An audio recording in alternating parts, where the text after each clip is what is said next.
إخواني، ماذا ننتظر؟ هل ننتظر الضمير العالمي؟ أين هو الضمير العالمي؟ إن القدس الشريف يناديكم ويستغيث بكم أيها الإخوة لتنقذوه من محنته ومما ابتلي به. فماذا يخيفنا؟ هل نخشى الموت؟ وهل هناك موتة أفضل وأكرم من أن يموت الإنسان مجاهدا في سبيل الله؟ أيها الإخوة المسلمون، نريدها قومة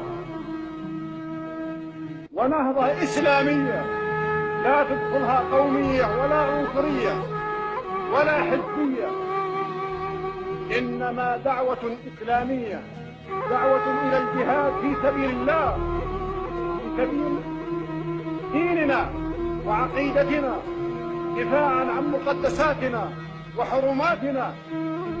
وأرجو الله سبحانه وتعالى أنه إذا كتب لي الموت أن يكتب لي الموت شهيدا في سبيل الله. إخواني،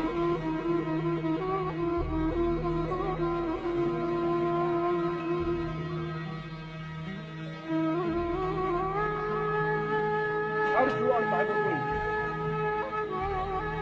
إذا ارتج علي، فإنني حينما أقول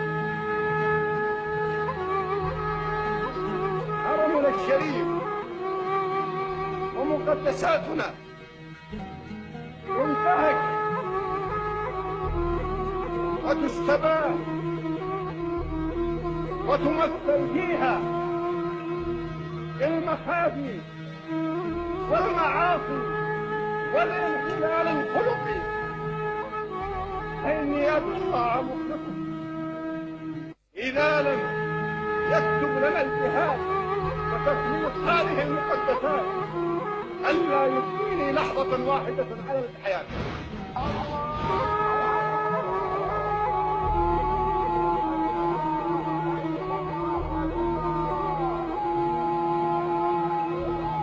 من المؤمنين رجال صدقوا ما عاهدوا الله عليه، فمنهم من قضى نحبه ومنهم من ينتظر وما بدلوا تبديلا. رحمك الله يا فيصل رحمة الأبرار.